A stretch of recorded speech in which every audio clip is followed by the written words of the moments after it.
telling us at Bergen-Belsen there was a terrible storm, tents were knocked down, and they were moving you. What happened? Well, one night, I mean, they didn't move us right away. We stayed in the tents, even though some of it was down for some time. But one night they decided to move us. And the barracks didn't even have lights on, so they brought us into the dark barracks. We didn't know where we were going and how many floors to climb. And this is how they moved us. Bergen-Belsen was very bad. We didn't have to get up to go to an appel. The only time we got up once a day was for the food that they gave us. It was terrible. We would lay around all day and just do nothing. And that was even worse than going to work or working outside or anything. I don't remember how long we were there, but one day we saw the orchestra from Auschwitz arrive with their instruments, the women's orchestra.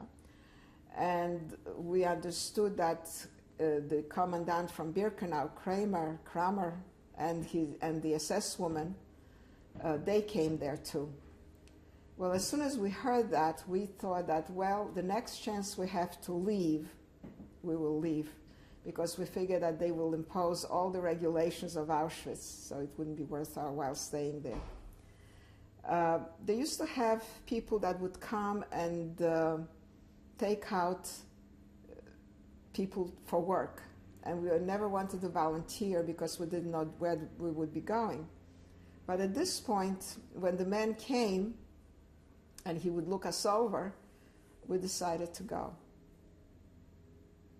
And this is how we left. But before we left Auschwitz, I had a terrible thing with my back. You mean before you left Bergen-Belsen? Yeah, Bergen-Belsen. This abscess was very bad. I only could go to the infirmary once a week. I would sleep in my slip and wash it during the day, wear just my dress, then put the slip under the straw where I slept to dry it with my body so that I would have it dry for the night. It was really horrible.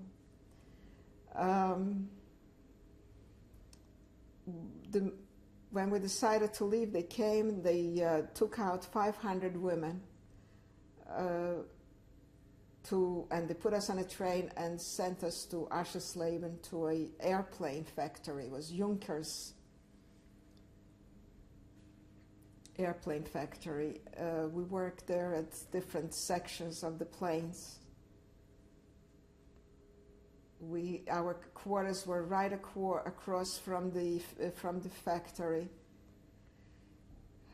The conditions were somewhat better because it wasn't a barrack, it was actually they built it probably for some of their own workers or something. The food was better to start with. I presume that they wanted to build us up a little bit so we could work better, so they gave us a little extra bread.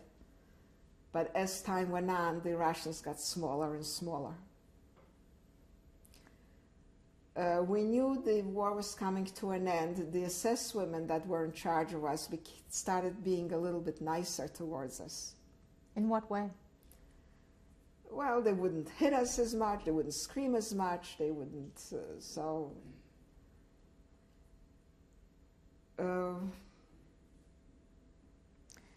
towards the end of our stay there, we stopped working because there were no supplies coming in. So there were no... When you worked, what kind of work did you do? We worked at a section of... I worked on a section of a plane where we would have to drill holes into the aluminum through the frame and then fill it and work with an air hammer. I mean, we were never experienced or anything, but they just put us to work and that was it.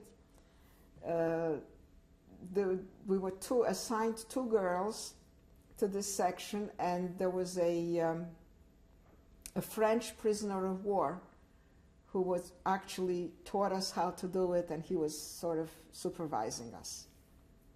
The factory was very large. There were people from all over Europe. including prisoners of war. Well, I don't doubt if there were any volunteers, but a lot of Russian women, Ukrainian women, Polish, men from France, from Holland, from all over. There were very few Germans. The only Germans in the factory were the Germans in charge.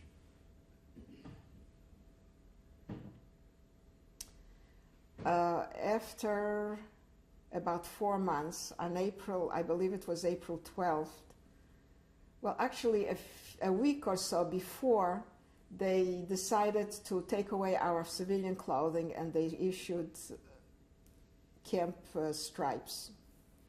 So we knew that something was going to happen. And on April 12th, they marched us out of Ascherslade. When we went through the town, we found leaflets that the planes dropped. Of course, it was in English and we couldn't read it. And so we felt that it was, the war was coming to an end.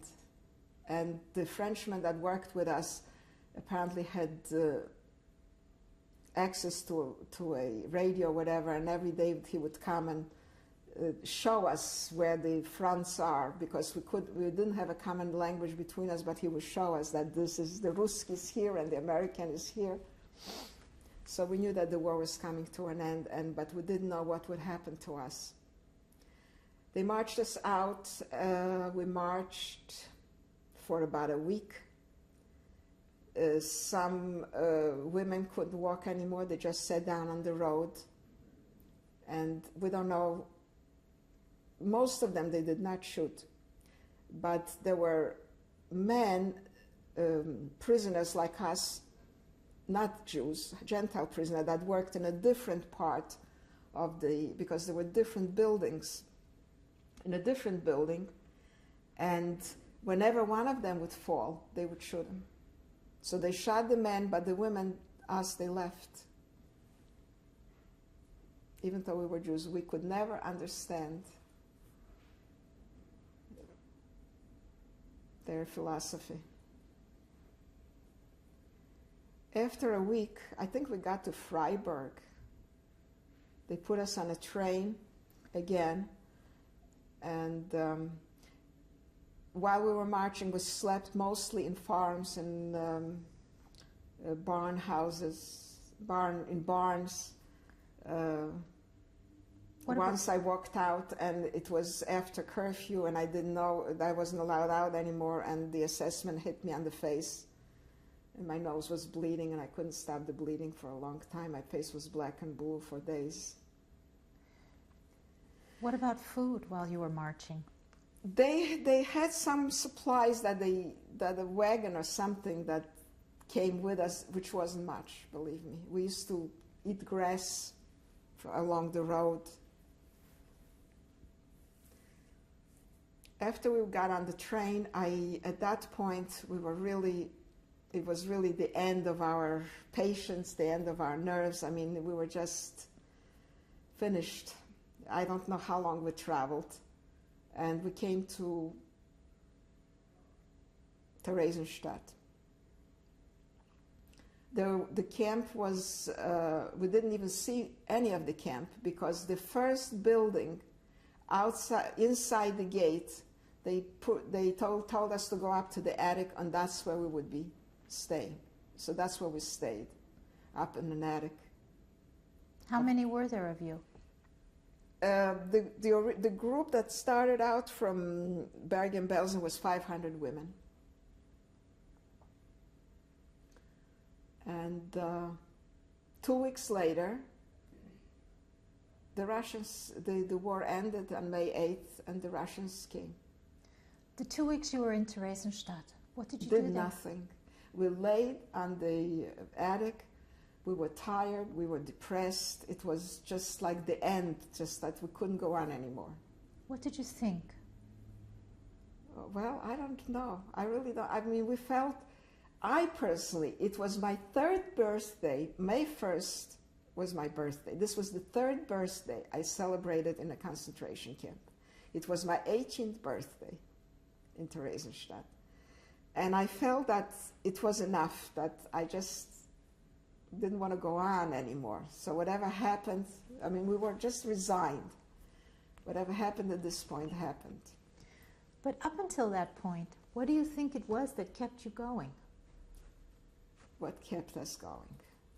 Stubbornness, to say for one thing. Not to give in, to be stronger than them, to survive and be able to tell about it.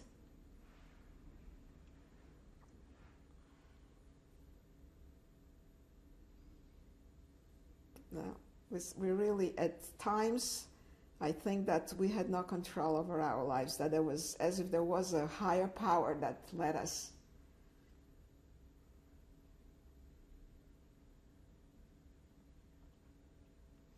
On the morning of the 8th of May, 1945, there was still a motorcycle with two SS-men shooting up the building.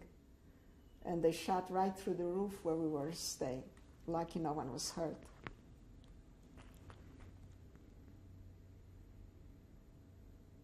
And then what happened? Well, the Russians came. They started registering everybody. When the Russians first came, Yes. what was your reaction? What did you do? Well, we all came outside the camp and we surrounded the tanks and the soldiers, and they didn't have much to offer us, like the Americans had, I presume, had things to, chocolate and whatnot. They had very little to offer us. But they were happy and we were happy, and it was a great day. They still didn't let us out of the camp, even though we got out at times. And they started registering everybody. And I registered as being born in Grodno. And the Russians decided that since I was born in Grodno, I'm a Russian citizen. So myself and 6 other women, they took out of that camp, and they put us in the camp where the SS used to live, their barracks, for a quarantine for 3 weeks, because there were many sick people with typhus and typhoid fever in the camp, and they didn't want us out into the world to carry the disease. And after the 3 weeks, they put us on a truck, and they sent us to Eastern Germany, to a repatriation camp, which was full of Ukrainians and Russians and men and women from all over Eastern Europe that were either taken off the streets to work in Germany, or maybe some volunteered, I don't know. So they weren't necessarily Jewish? No, there were no Jews. We were the only Jewish people. What was the name of this camp? Well, it was, let me see, I don't know if I remember the town. Zagan. I think it was Zagan. And they didn't even have a facility to cook for the camp there. The camp was where all these forced laborers lived, and apparently whether they cooked for themselves separately, I don't know. So what the rations were like barley or oil or things that we couldn't use. We had no place to do anything with it, and very little bread. But the Ukrainians were not very friendly when they found out we were Jewish. Even though we had a room to ourselves, they started Jews live here and Jews live here. So we decided that it was time to leave. And we got out of the camp, and we were lucky to get some Russians to take us on a truck to the next town. Who were you with? 7 women. We were 7 altogether. Were any of these women your original 2 friends? My 2 friends. There were the 2 Russian women who naturally were Russian, so they definitely would be sent back to Russia. and there were two women from Białystok. There's 7 of us. So we went to the next town, and they dropped us off at the edge of town. We had no place to go.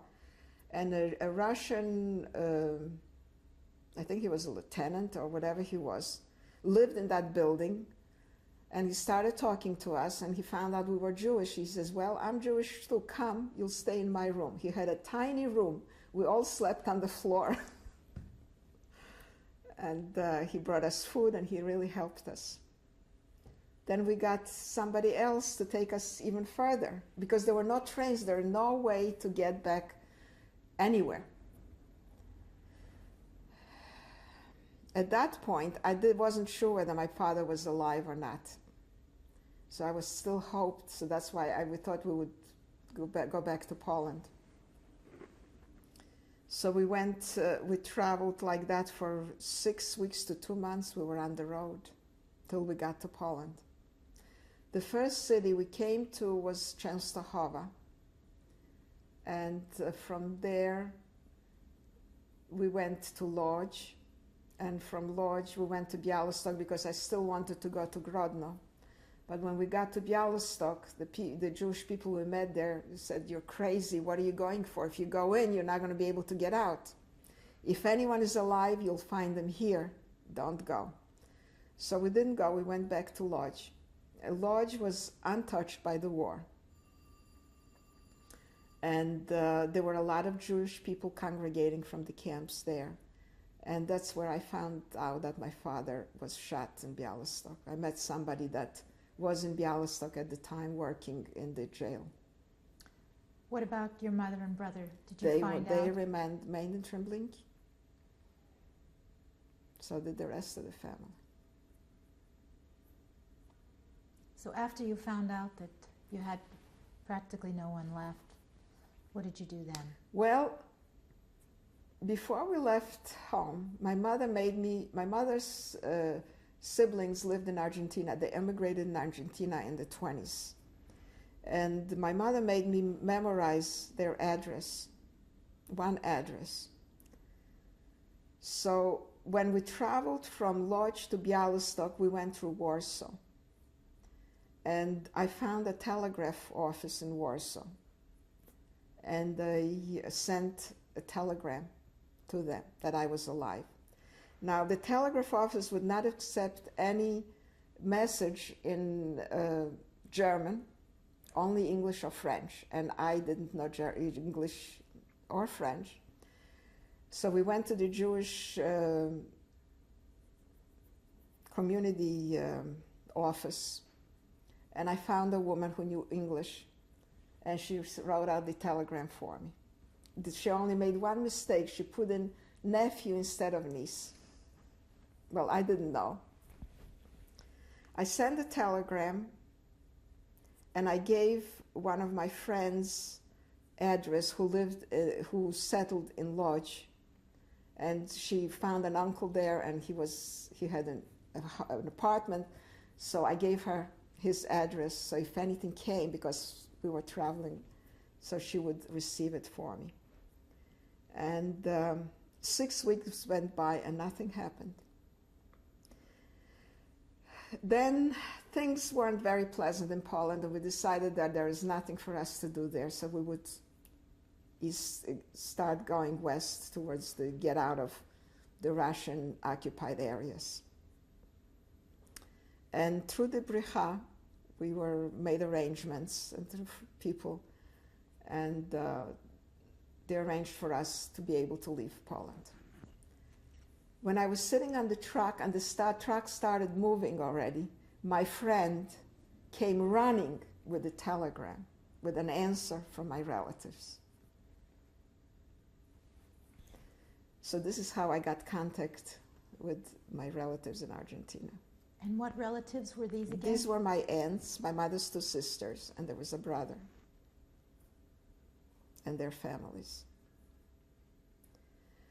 So we went through Czechoslovakia. We went from Łódź to Krakow then to Bratislava, and from Bratislava through Vienna to Austria. And we ended up in Bad Gastein in a displaced persons camp. Bad Gastein was a very beautiful resort area. And the UNRWA, who was in charge of the P camps, set it up as a model camp. And we lived in the hotels. Of course, didn't have private rooms or anything, but it was still nice after all the traveling. So we made a lot of friends. We lived a little more normal life, even though our families were not with us any longer. Some people wanted to go to Israel, others looked for relatives elsewhere. And finally started a correspondence with my relatives in Argentina. It was very difficult for them to make papers for me, to sponsor me, because Perón was against allowing Jews to come in. But one of my uncles had a sister in New York who went to the United States in 1937, and she knew me, and we spent a vacation together one summer. So through her, I was sponsored to come to the United States. And when did you come to the United States? I came in March 14, 1947. Where did you arrive? New York Harbor. And what did you do when you arrived in New York? Well, what did I mean, as far as work? Did you go to school? Did you work? Well, I went to school at night, and I worked.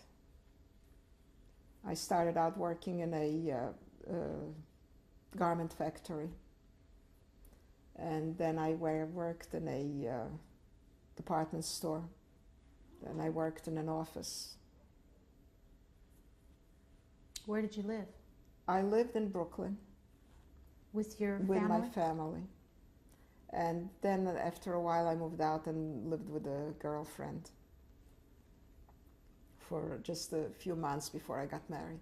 How did you meet your husband? Well, I met my husband twice. Once I met my husband when we went to a dance with my cousin and a friend. And we went out a couple of times, and he was traveling at the time, and I just didn't see him again. And the second time I met him, when I worked in the department store, and I went down for lunch, and so did he, and that's where we met. And again. What's his name? Samuel. We call him Bob. Why do you call him Bob? His middle initial is B. So his sisters gave him a nickname, Bob. So we call him Bob. And when did you get married? I got married January 22nd, 1950. Where were you married? In New York. And after starting your new life, what was that like for you? Well, there was a lot of adjustments. I mean, being that I was a foreigner and learning the language and the customs and everything else. After we were married 1 year, my husband was sent by his company to work on the West Coast. So we moved to LA, and we lived here for 1 year. And then we went back to New York. And you have children? I have one daughter. And her name? Her name is Darlene. When was she born? She was born October 12, 1954. What was it like for you having a child after being through all those experiences? Well, it was a great gift. Who is she named after? She's named after my mother and my grandmother.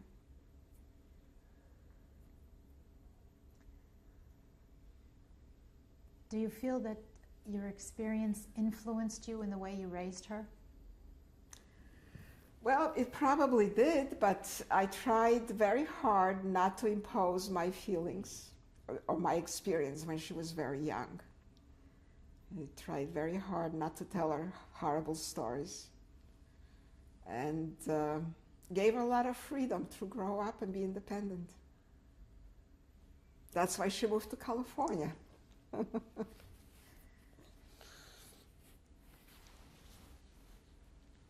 Is she married? Yes, she's married for 13 years now, 13 and a half years. She has 2 boys. What's her husband's name? Lauren Bosch, And her 2 sons? Michael and Ethan. How old are they? They're 11 and 8. Well, 11 and a half and 8, whatever, 8 and a half. And what do you and your husband do these days? Well, we are retired, and we try to travel a little, volunteer a little. New York has a lot of good things to offer, museums, shows, spend time with some family, friends. Were you able to stay in contact all these years with your 2 friends that you went Yes, to the camps? I've been in contact with them all the time. They lived in New York. One lived in New York longer than the other. The other one, now they're both in Houston. And unfortunately, their health is not as good. And I hope to see them soon. I've been in touch with most of my friends, even my Russian friends. For many years I corresponded and tried to help her when things were really rough. Now she's in Israel with her family.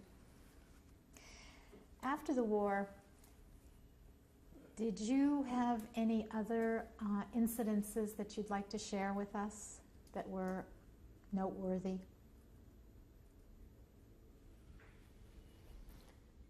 Well, I was a witness at the trial in Hamburg, Germany.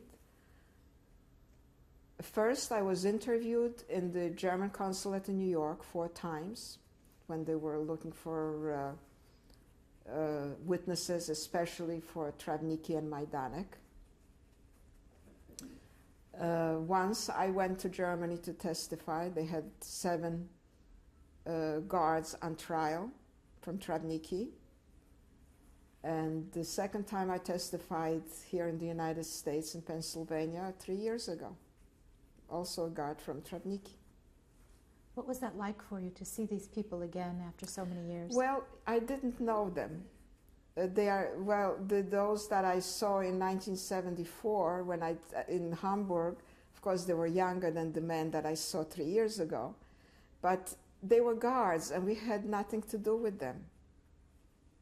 I mean, those were not any of the guards that we really, maybe some of them we would remember better because they were watching us when we worked or they were outside our door. But most of them were guards just guarding the camp itself, and it would be very hard to identify them. And as far as the SS, we never looked them in the face. We never knew the color of their eyes for fear of making eye contact. Let's stop right there and we'll change the tape. My God, it's going fast.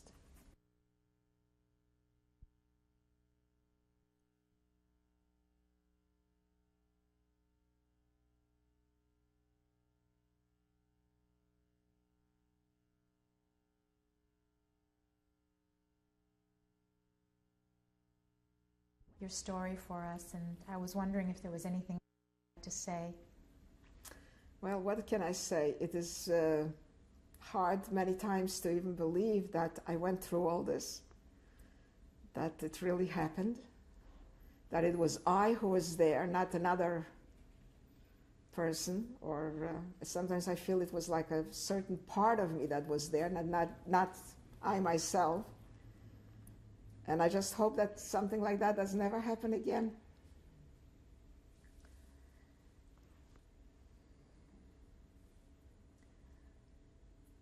Is there any message that you'd like to leave for your daughter, for your grandchildren, for future generations?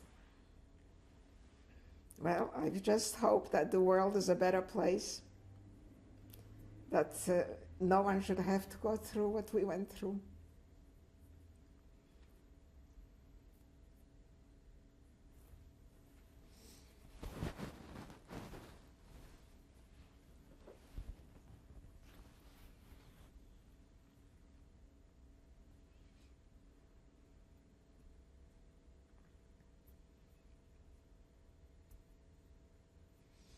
As for my daughter and my grandchildren, well, my daughter is grown. My grandchildren, I hope, will grow up to be decent people and live in the Jewish tradition. Thank you very much. We really appreciate your taking the time to tell us your story and give your testimony. Well, I guess it was my duty to do it for all the people that aren't here.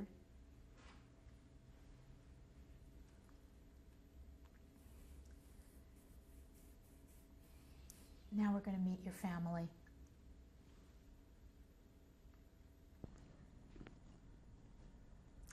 Mrs. Chakin, would you please introduce us to your lovely family? Sure.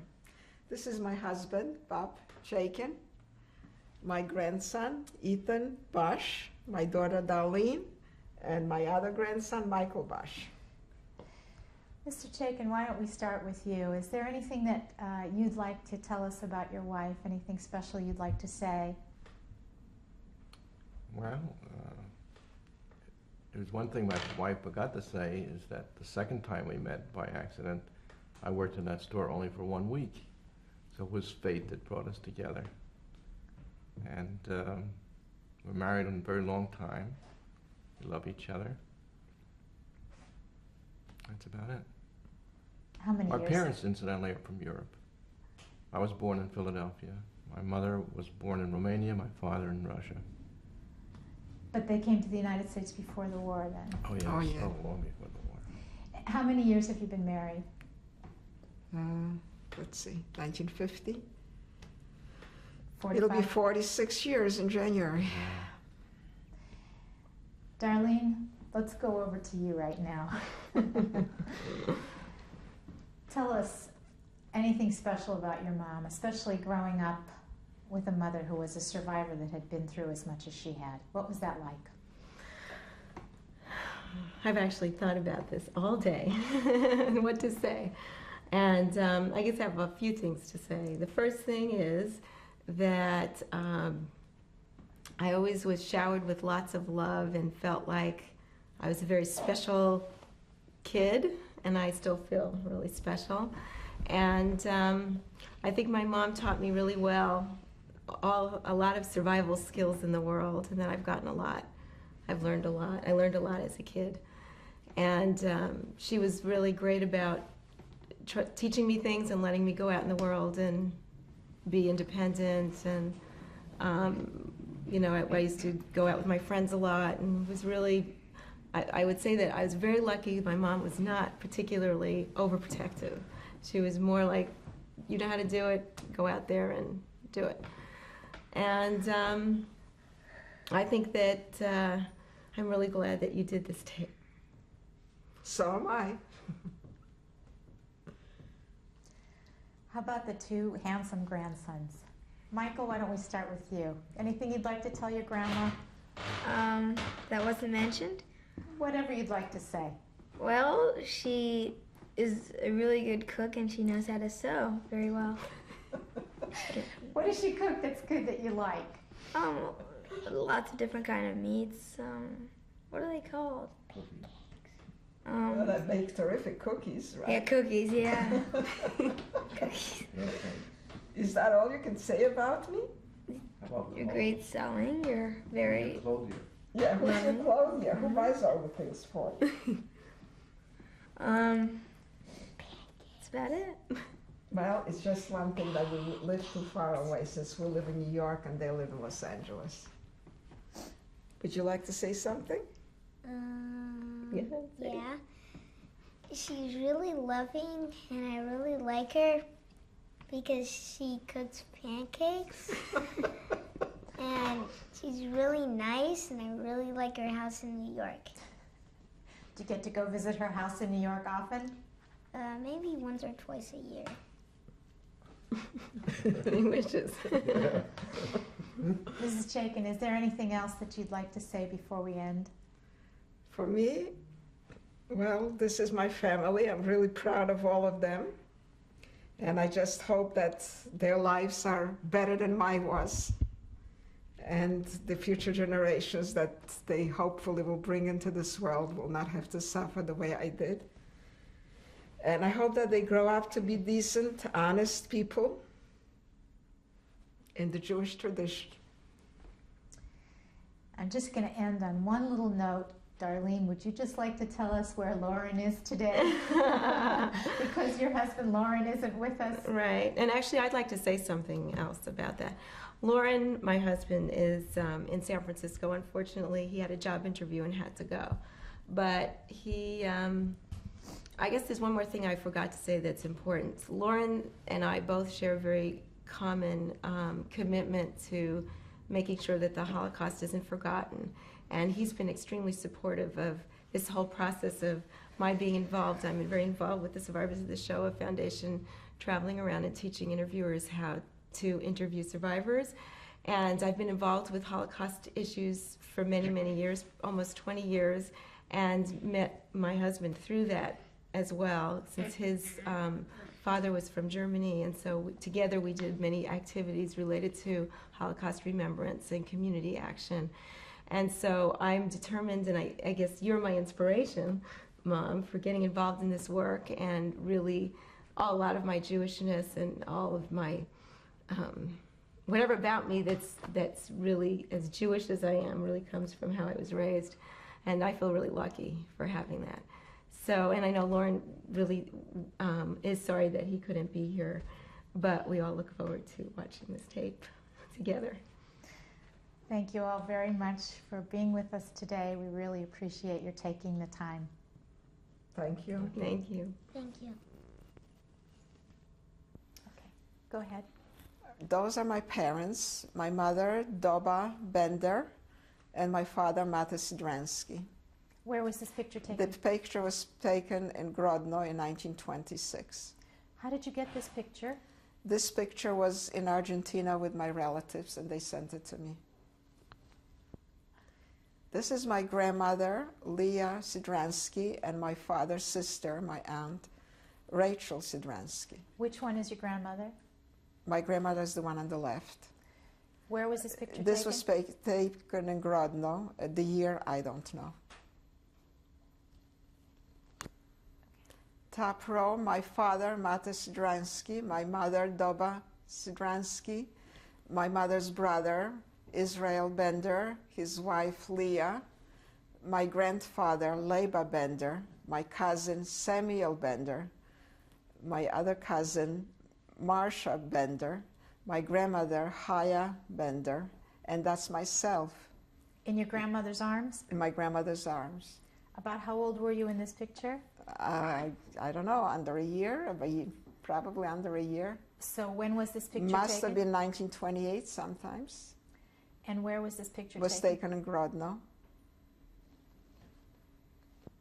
Want to tell us who's in this picture? This is myself, age maybe between 2.5, and it was taken in Grodno.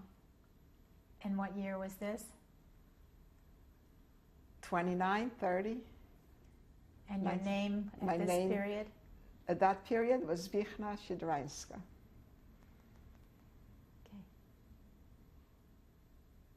Okay. This is my brother, Samuel Sidrański. He's here about 8 months old or so. He was taken in Grodno, In what year? 1932. Okay. This is my family. This picture was taken in Grodno, in our yard. My mother is holding my brother. Their names? My mother's name Doba Sidrański, my brother Samuel Sidrański, then my grandfather Leba Bender, my grandmother Haya Bender, myself, and my father Mata Sidrański. The year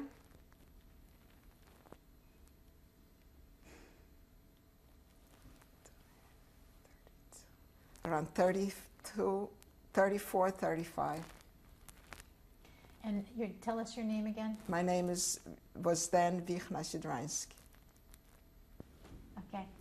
This picture is of myself and my father, Vichna Sidrański and Mata Sidrański, and it was taken in Grodno in around 1933. This picture was taken in Druzgeniki, which is a resort 30 kilometers from Grodno, in 1937. Myself, age 10. Which one are you? On the right, first one on the right. And your name? My name, Vivian Chakin. My mother, Doba Sidransky.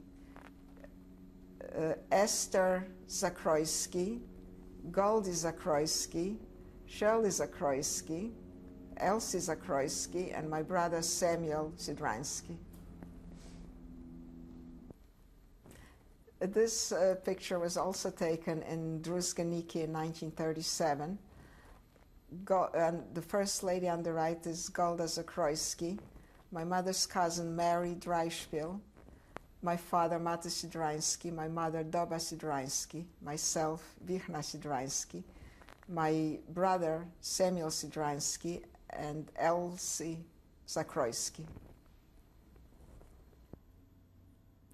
This is a number that we wore when we were working at the Junkers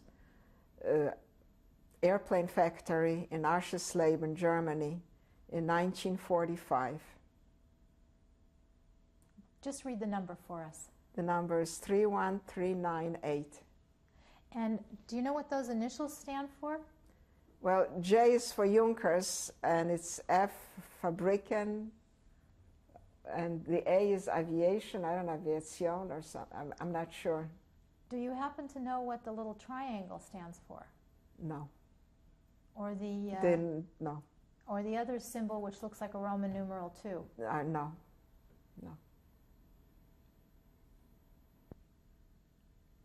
This is a picture of me, Vichna Sidransky, in Bad Gastein, Austria, in a displaced persons camp. What was the date? December 24th, 1945. This is a picture of me and my two friends. We went through the whole war together. We are all from Grodno, and we started out in Tremblinki, and we are still friends to this day.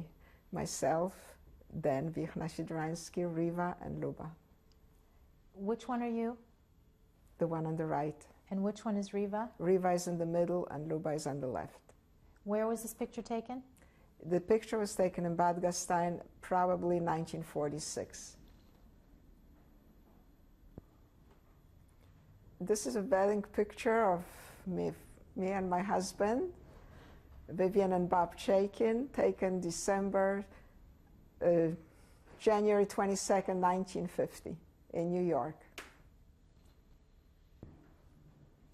This is a picture taken probably in 1958 of Bob Chakin, Darlene Chakin, and Vivian Chakin. I believe this was taken in Bob's mother's house in Far Rockaway, New York. This is a picture of my daughter Darlene Bosch, Ethan Bosch, Michael Bosch, and Lauren Bosch, taken in Sausalito, California in 1995 on July 3rd.